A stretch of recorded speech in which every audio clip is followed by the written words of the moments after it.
네, 전 재산을 줄 테니 이 아이 입에서 소리 한 번만 나오게 해다오.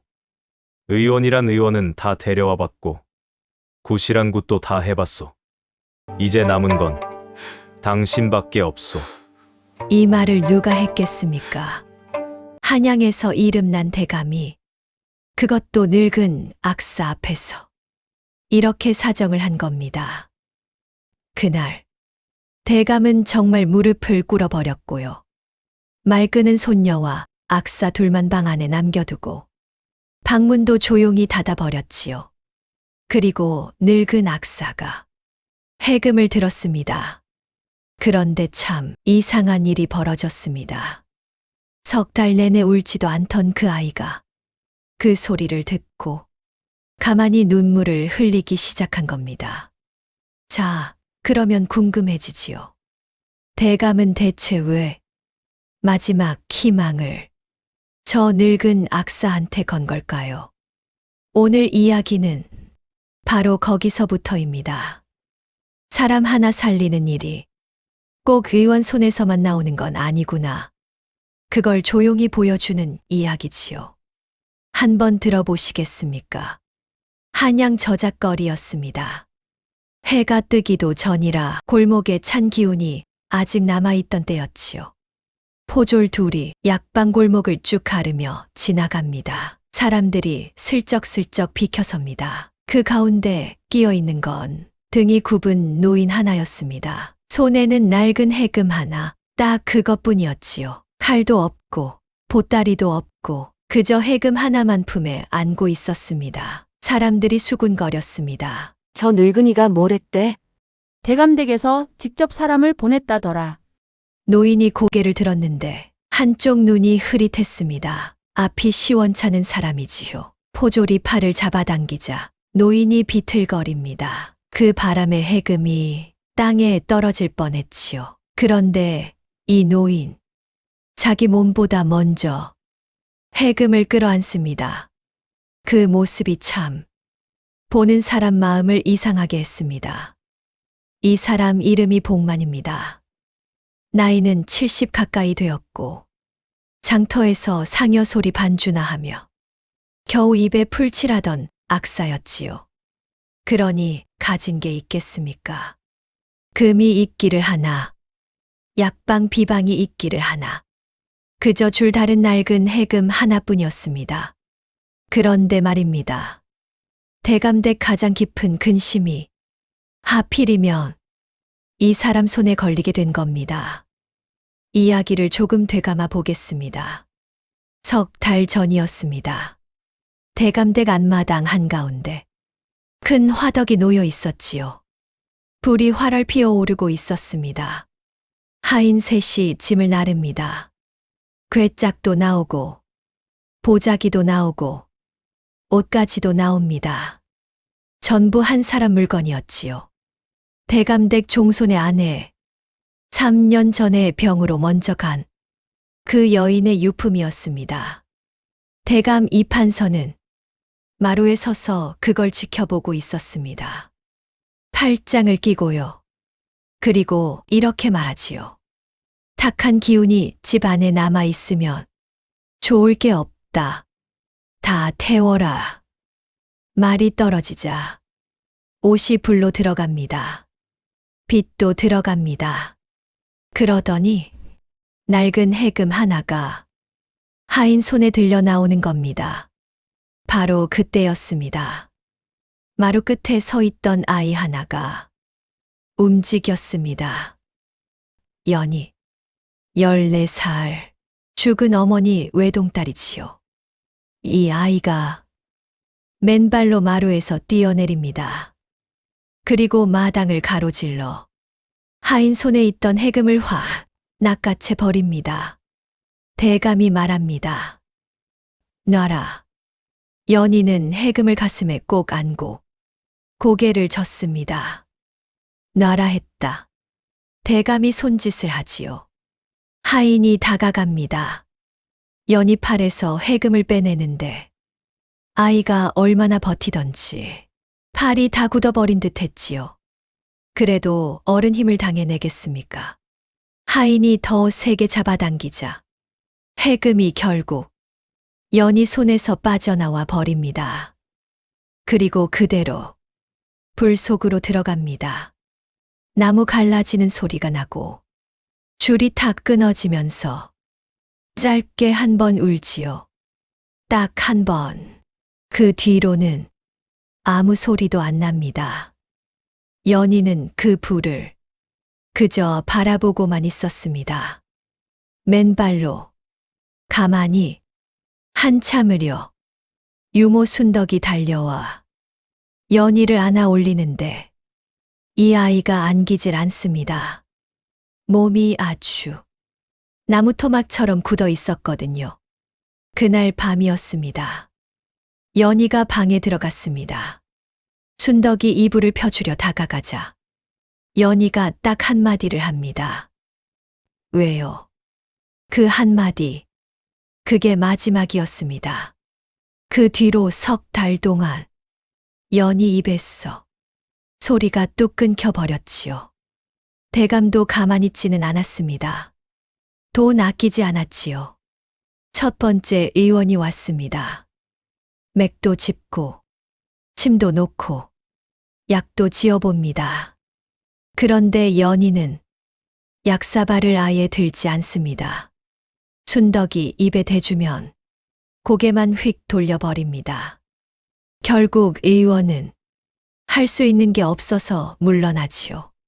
두 번째 의원은 한양에서 이름난 사람이라 했습니다.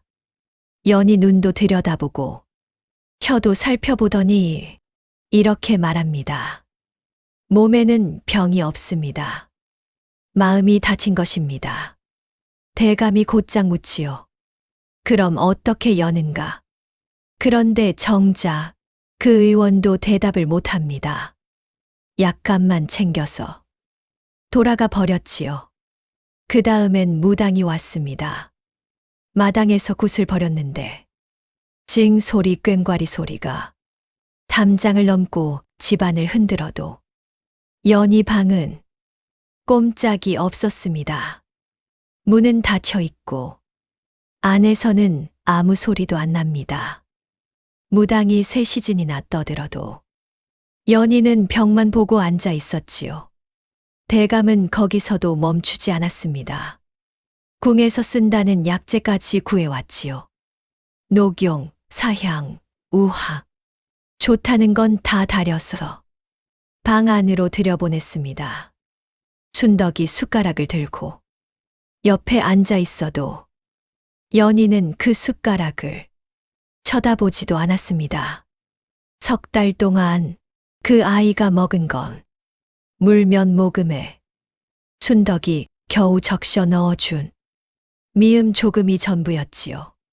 밤이 되면 순덕은 늘 방문 밖에 앉았습니다. 등을 문에 기대고요. 하루도 빼먹지 않았습니다. 아씨, 순덕이 여기 있어요. 그렇게 말을 걸어도 안에서는 대답이 없지요. 그래도 순덕은 입을 다물지 않았습니다. 오늘 부엌에 참새가 들어왔어요. 잡으려다 쌀독을 엎어서 김서방이 난리가 났답니다. 이런 시시한 이야기도 매일매일 들려줍니다. 아무 대답이 없어도요. 내일도 그러고 모레도 그러고 그 다음 날도 그랬지요. 그런데 어느 날 밤 이 집 안의 고요를 깨는 아주 작은 소리가 들려옵니다. 그날도 순덕은 문 밖에 앉아 있었습니다. 집안이 다 잠잠해진 뒤였지요. 그런데 아주 작은 소리가 들리는 겁니다. 순덕이 숨을 죽이고 귀를 문에 갖다 댑니다. 사각, 사각, 사각사각. 연희가 벽을 손톱으로 긁고 있었던 겁니다. 그것도 그냥 긁는 게 아니었습니다. 간격이 있었습니다. 박자가 있었습니다. 순덕 눈이 커집니다. 아, 이 리듬을 자기가 아는 겁니다. 연희 어머니가 저녁마다 해금으로 켜주던 곡. 연희를 재울 때마다 늘 갔던 그 가락. 바로 그 박자였지요. 순덕은 그 자리에서 입을 막아 버렸습니다. 하마터면 소리 낼 뻔했거든요. 연희는 벽을 긁습니다. 마치 해금 줄 튕기듯이 손끝으로 같은 박자를 되풀이하고 있었지요. 하루도 빠짐없이. 그제야 순덕은 알았습니다. 이 아이가 잃어버린 게 무엇인지. 말이 아니었습니다. 밥도 아니었습니다. 사람도 아니었습니다. 소리였지요. 어머니가 들려주던 그 소리. 그런데 순덕은 그걸 알면서도 쉽게 말을 못했습니다. 하인이지요. 대감 앞에서 자기 생각을 꺼내는 건 아무나 하는 일이 아니었습니다. 그래서 순덕은 밤마다 그 소리를 들으면서도 속으로만 삼켰지요. 사각, 사각, 사각사각. 알고도 말 못하는 밤이 석 달 가까이 이어진 겁니다. 그 사이 대감댁 바깥에서는 또 다른 일이 굴러가고 있었지요. 대감 이판서 서재였습니다. 낮이었지요. 상대 집안에서 서찰 하나가 들어왔습니다. 연희 혼처 좌이정 집안에서 보낸 것이었습니다. 대감이 그 서찰을 펴서 있는데 손이 떨립니다. 다 읽고는 책상을 탁 치지요. 보름이라. 뜻은 분명했습니다. 보름 안에 손녀 상태가 나아지지 않으면 혼담은 없던 일로 하겠다는 겁니다. 대감이 곧장 일어나 마당으로 나옵니다. 하인들이 줄줄이 고개를 숙이지요. 한양 안에서 안 되면 밖에서라도 데려와라. 이름이 있든 없든 살아있는 사람이면 전부 수소문해라. 하인들이 흩어졌습니다. 대감은 그대로 마당에 서서 손녀 방 쪽만 바라봅니다. 문은 여전히 닫혀 있지요. 그때 뒤에서 조심스러운 발소리가 납니다. 순덕이었습니다. 마당 끝에 섰어. 고개를 숙이고 있는데 입술이 떨리고 있더군요. 한참을 머뭇거리다가 대감이 먼저 말합니다. 할 말이 있으면 해라. 그 말 떨어지자 순덕이 무릎을 꿇습니다. 나으리, 죽을 죄를 짓는 줄 압니다. 하오나, 악사를 한번 불러보시면 어떨까 합니다. 대감이 돌아보지요. 뭐라 했느냐? 해금을 켜는 악사를 불러보시면요. 대감이 코웃음을 칩니다. 의원이 셋이나 다녀갔고 궁에 약재까지 썼는데 이제와 악사라니 풍악이 병을 고친다는 말이냐. 순덕은 이 말을 바닥에 댄 채 더 말을 잇지 못합니다. 왜 악사여야 하는지, 왜 해금이어야 하는지, 벽에서 들은 그 리듬이 무슨 뜻인지 그걸 다 꺼내놓을 자리가 아니었으니까요. 대감이 돌아서려다가 문득 멈춥니다. 보름. 남은 게 정말 그것뿐이었거든요. 의원도 안 됐고, 무당도 안 됐고, 약재도 안 됐고, 그러니 더는 고를 처지도 아니었던 겁니다. 한참 만에 대감이 입을 엽니다.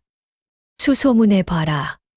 해금을 켜는 자가 있으면 그 말을 듣고 순덕이 고개를 들지요.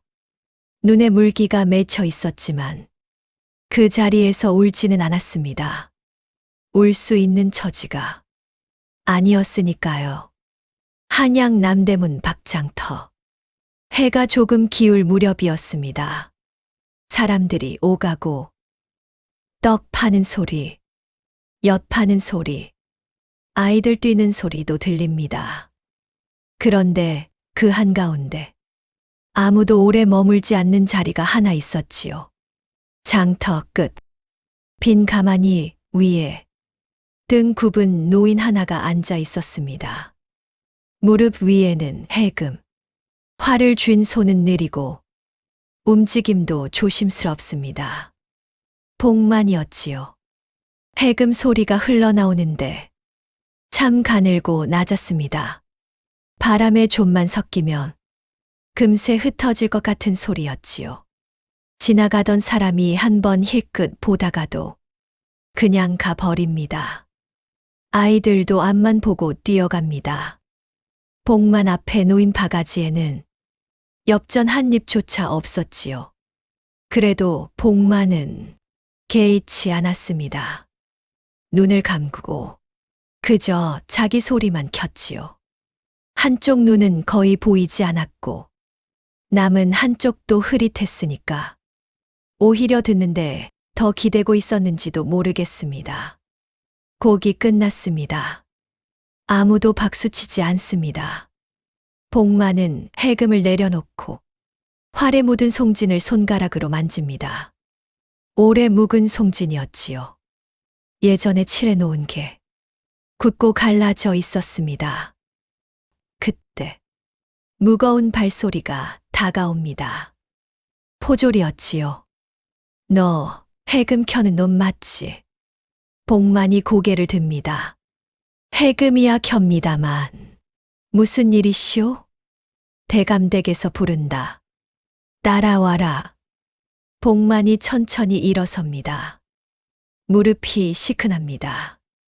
바가지를 챙기려다가 안에 든 게 없는 걸 보고는 그냥 놔두지요. 그리고는 해금만 들어 품에 안습니다. 장터를 빠져나가는 그 뒷모습을 그때는 아무도 눈여겨보지 않았습니다. 대감댁 대문이 열립니다. 복만이 안으로 들어서는데 들어오자마자 발이 딱 멈춥니다. 마당이 넓어도 너무 넓었던 겁니다. 장터 가만히 위에 앉던 사람 눈에는 딴 세상처럼 보였겠지요. 높은 담장, 깨끗한 돌마당, 정돈된 기처. 그런데 참 이상하게도 사람 사는 집인데 소리가 없습니다. 너무 고요합니다. 복만이 두리번거리며 따라갑니다. 앞장선 하인이 대청마루 쪽으로 이끌지요. 거기 대감 이판서가 앉아 있습니다. 복만을 위에서 아래로 쭉 훑어보지요. 누더기 같은 옷, 굽은 등, 달아 빠진 해금, 실망이 얼굴에 다 드러납니다. 그래도 묻습니다. 내가 해금을 켜는 자냐? 복만이 허리를 굽혀 답하지요. 예, 나으리. 해금밖에 모르는 늙은이 올시다. 대감이 곧장 말합니다. 내 손녀가 석 달째 말을 하지 않는다. 복만은 처음엔 무슨 뜻인지 잘 못 알아듣습니다. 예. 그런데 그게 저와 무슨 상관이란 말씀이십니까? 열흘 남았다. 대감이 말을 자릅니다. 열흘 안에 이 아이가 입을 열어야 한다. 그게 내 할 일이다. 복만이 해금을 내려다봤다가 다시 대감을 쳐다봅니다. 나으리, 저는 소리밖에 모르는 사람입니다. 대감이 말하지요. 그러니까 부른 거다. 이 말을 복만은 바로 알아듣지 못합니다. 의원도 못한 일, 무당도 못한 일을 장터 늙은 악사에게 시키니 그게 쉽게 들어오겠습니까? 대감이 한마디를 더 보탭니다. 성공하면 이 집에서 평생 먹고 살게 해주마. 실패하면 올 때처럼 빈손으로 나가면 된다. 이 말도 참 사정과 오만이 한데 섞인 말이지요. 복만은 대답을 못합니다. 대감은 먼저 안으로 들어가 버리고 넓은 마당에는 복만 혼자 남습니다. 해금을 아는 채로요. 너무 조용해서 오히려 장터의 소란이 그리웠을 겁니다. 그때 마당 구석에서 아주 작은 소리가 들립니다. 어른, 순덕이었습니다. 순덕은 복만을 행랑채 뒤쪽으로 데려갑니다. 사람 눈 잘 안 닿는 곳이었지요. 순덕이 복만 얼굴을 한참 들여다봅니다. 이 사람이 정말 답인지, 아니면 자기가 너무 절박해서 괜한데 기대는 건지 본인도 확신이 안 섰던 겁니다. 그래도 말문을 엽니다. 어른, 아씨 어머니가 해금을 켜셨습니다. 복만이 가만히 듣습니다. 매일 저녁 아씨를 재울 때마다요. 방 안에서 아이 옆에 앉아서 복만은 고개를 한번 끄덕입니다. 아직은 다 이해 못한 얼굴이지요. 순덕이 말을 잇습니다. 아씨 어머니 돌아가신 지 3년 됐습니다. 그런데 석 달 전에 대감 나으리가 유품을 전부 태우셨습니다. 해금도요. 이 말에 복만 눈빛이 조금 달라집니다.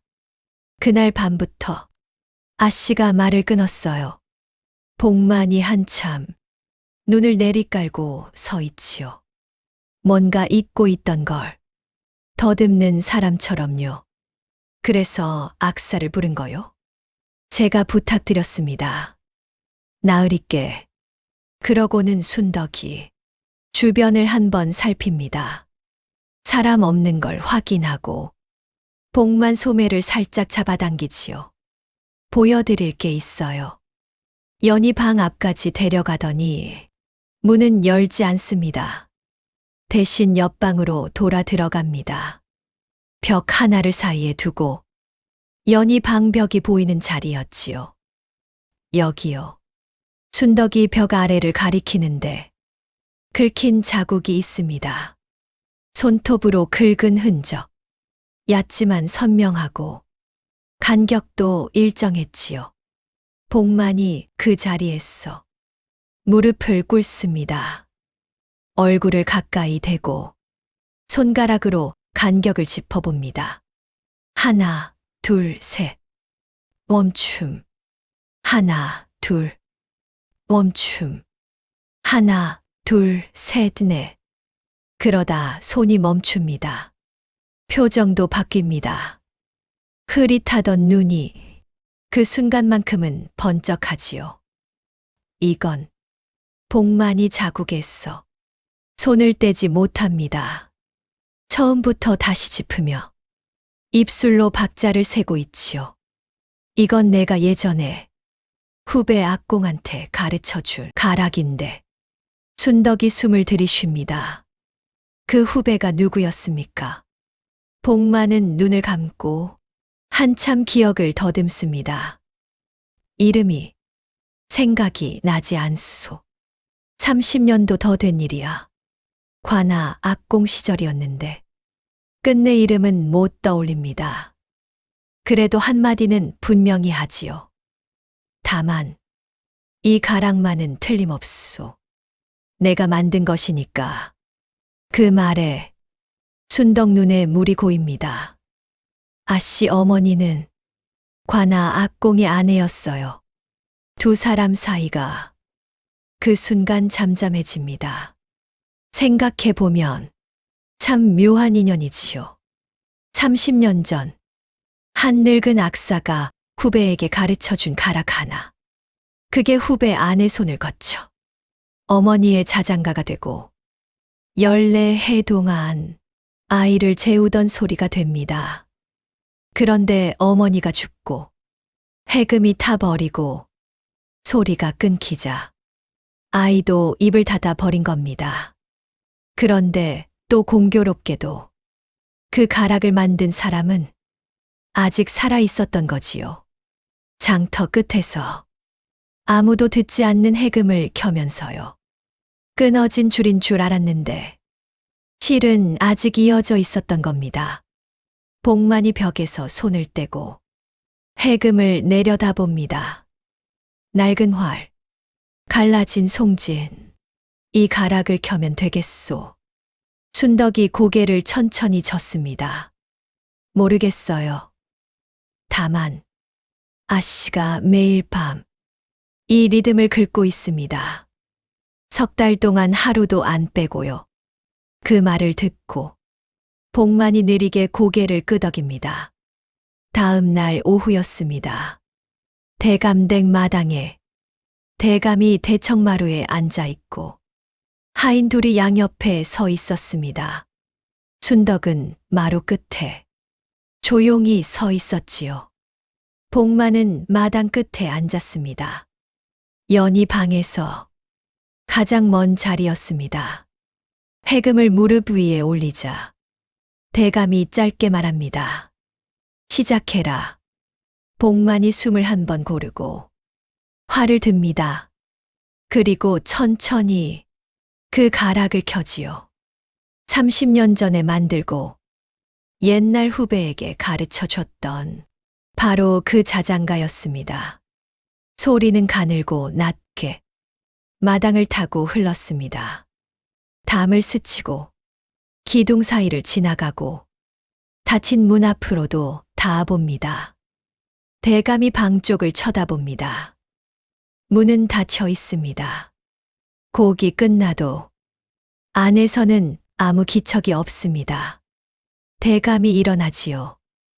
거봐라. 소용없다. 돌아서려는 순간 복만은 그대로 앉아 있습니다. 해금도 내려놓지 않고 고개만 조금 숙인 채요.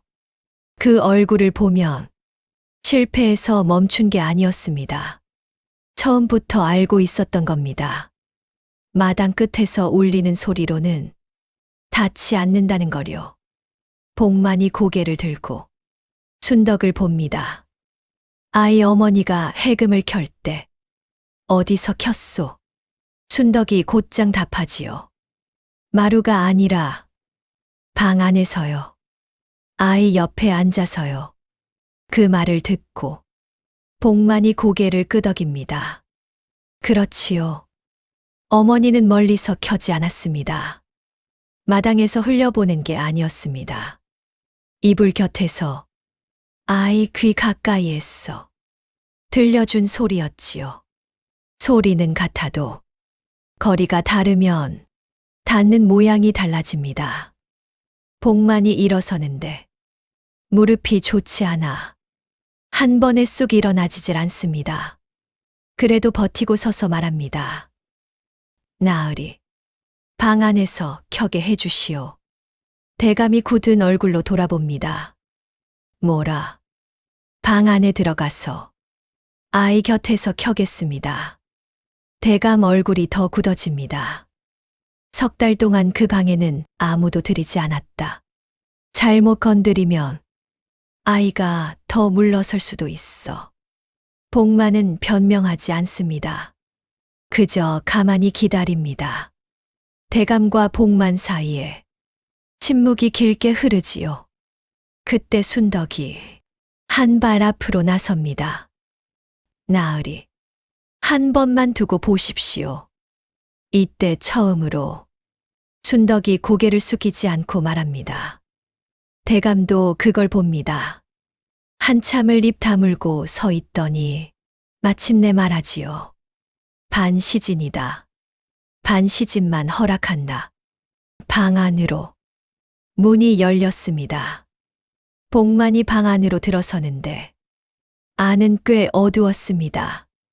창은 있었지만 장지문이 닫혀 있어 빛이 거의 못 들어왔지요. 공기도 오래 갇혀 있던 냄새가 났습니다. 석 달 가까이 문도 잘 안 열리고 아이 하나가 웅크리고만 있던 방이니 그럴 만도 했겠지요. 연희는 방 구석에 벽을 보고 앉아 있었습니다. 등만 보였습니다. 14살 아이 등인데도 왜 그리 작아 보였는지 모릅니다. 복만은 문 앞에서 발을 멈춥니다. 한 발짝도 더 다가가지 않지요. 그리고는 해금부터 꺼내지 않습니다. 그저 천천히 벽에서 한 발쯤 떨어진 곳에 앉습니다. 가까운 듯 하면서도 정면으로 마주 보지 않는 자리. 그 자리를 택한 겁니다.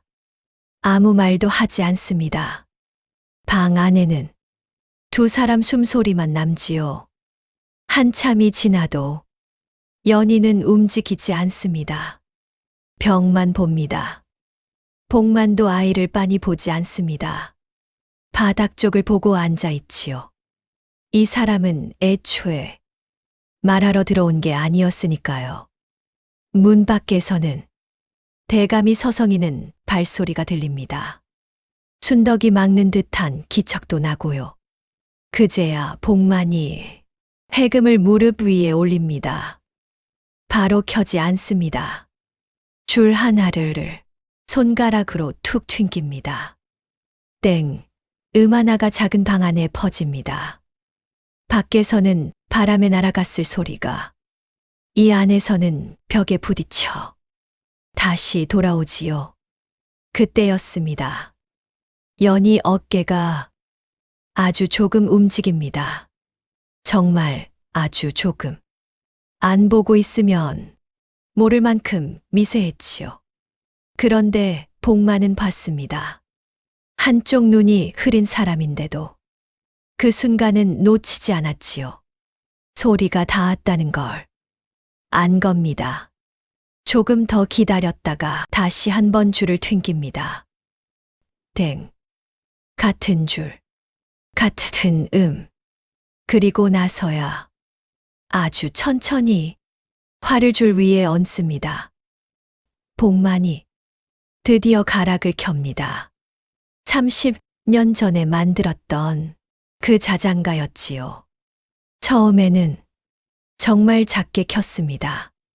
방 안 공기가 살짝 흔들리나 싶을 정도. 숨소리보다 조금 큰가 싶은 정도였지요. 같은 해금이고 같은 곡이었습니다. 장터에서 켜던 그 소리, 마당에서 켜던 그 소리인데 이상하게 전혀 다르게 들렸습니다. 작은 방 안, 가까운 거리, 멈춘 공기, 그 안에서 울리는 해금은 벽에 스며들고 바닥을 타고 흐르고 방 안 전체를 건드렸지요. 연희는 처음엔 그래도 움직이지 않았습니다. 복만도 멈추지 않습니다. 한 번 켜고 또 켜고 다시 켜고 같은 가락이 몇 번이고 방 안을 돌았지요. 그러던 어느 순간 연희 손이 멈춥니다. 석 달 내내 하루도 빼먹지 않고 벽을 긁던 그 손이 처음으로 멈춘 겁니다. 손가락이 벽에서 떨어져 무릎 위로 내려옵니다. 그리고 고개가 천천히 움직입니다. 아주 천천히요. 복만을 보는 건 아니었습니다. 해금 소리가 나는 쪽으로 돌아오기 시작한 것이지요. 눈가에 물이 차오르고 입술이 가늘게 떨립니다. 그래도 말은 없습니다. 손을 뻗지도 않습니다.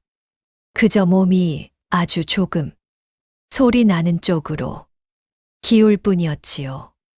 그게 다였습니다. 그런데도 충분했습니다. 복만은 눈을 감고 그저 계속 켭니다. 보였는지 안 보였는지 굳이 확인하려 들지도 않습니다.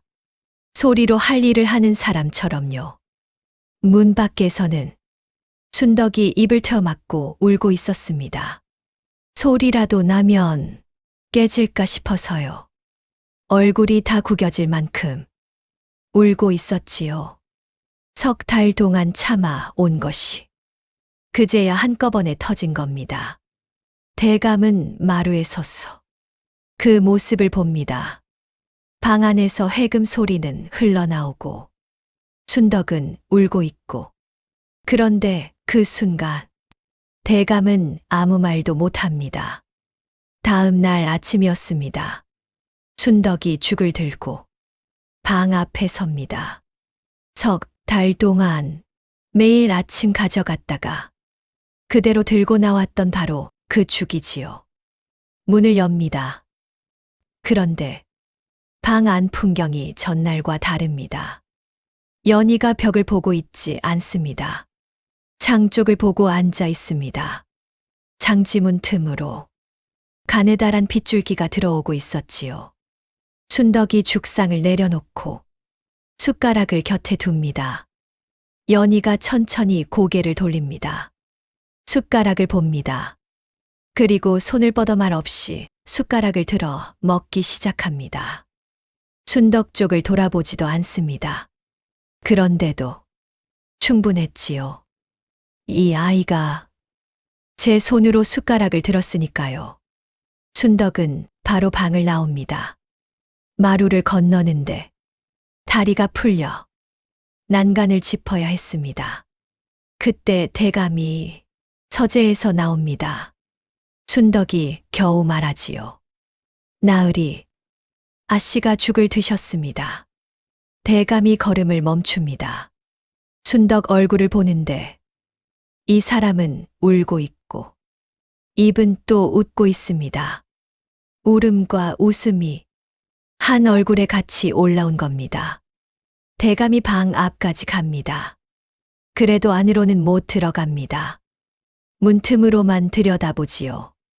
연희는 창 쪽을 보고 앉아 있고 앞에는 빈 죽그릇이 놓여 있습니다. 그걸 본 뒤에도 대감은 선뜻 말을 못합니다. 그때 순덕이 조용히 한마디 덧붙입니다. 악사 어른이 오늘도 오신답니다. 그 말을 듣자 연희가 고개를 끄덕입니다. 석 달 만에 나온 첫 반응이었지요. 대감은 또 한참 문 앞에 서 있기만 합니다.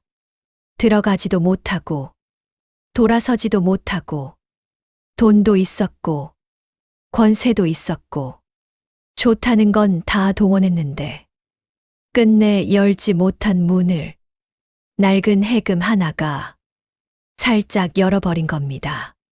그 뒤로 파호는 없었습니다. 보름이 가기 전에 상대 집안으로 답서가 들어갔지요. 손녀가 쾌차하고 있다. 그 한마디면 충분했습니다. 혼담은 그대로 이어졌습니다. 그렇다고 복만이 대감댁에 눌러앉은 건 아니었습니다. 대감이 방도 내주고 머물라 했지만 복만은 고개를 저었습니다. 장터가 편합니다. 저는 거기 사람이니까요. 그 말 한마디 남기고 다시 장터로 돌아가지요. 하지만 인연이라는 게 그걸로 끊기는 건 아니었습니다. 매달 보름만 되면 대감댁에서 사람이 찾아왔습니다. 어른, 오늘 저녁 오실 수 있으시겠습니까? 그러면 복만은 해금을 들고 다시 갑니다. 연희는 이제 방 안이 아니라 마루에 나와 앉아 있습니다. 창도 열려 있고 바람도 들어오지요. 말이 아주 많아진 건 아닙니다. 그래도 복만이 오면 꼭 마루에 나와 기다렸습니다. 복만이 해금을 켜면 연희는 그 옆에 앉습니다. 한 발짝쯤 떨어져서요. 처음 방 안에 서서 복만이 앉았던 그 거리만큼 몇 달이 더 지나 어느 보름날이었습니다. 복만이 가락을 켜고 있는데 연희 손이 천천히 움직입니다. 무릎 위에 있던 손이 해금 줄 쪽으로 가더니 살며시 올라갑니다. 복만은 말리지 않습니다. 가르치려 들지도 않습니다. 멈추지도 않지요. 그저 같이 켭니다. 연희 손가락이 줄을 툭 건드립니다. 서툽니다. 박자도 어긋납니다. 그래도 복만은 그 흐름을 끊지 않습니다. 오히려 가락을 조금 늦추어 아이 손에 맞춰줍니다. 그 모습을 춘덕이 부엌에서 차를 들고 오다 마루에서 보게 됩니다. 늙은 악사 하나, 14살 아이 하나, 한쪽은 활을 잡고 한쪽은 손가락을 올린 채 같은 줄 위에 앉아 있지요. 춘덕은 그 자리에서 발을 멈춥니다. 차도 내려놓지 못하고 그냥 서서 바라만 봅니다.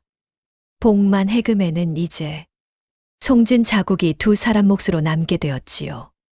보름이 지나면 복만은 다시 장터로 돌아갑니다. 그리고 다음 보름이 오면 또 옵니다. 그렇게 인연이 이어졌지요. 마지막 장면입니다. 해가 기울 무렵 복만이 대감댁 대문을 나섭니다. 등 굽은 노인이 해금을 품에 안고 천천히 걸어갑니다. 그때 등 뒤에서 목소리가 들립니다. 어른, 다음에도 그 곡이요.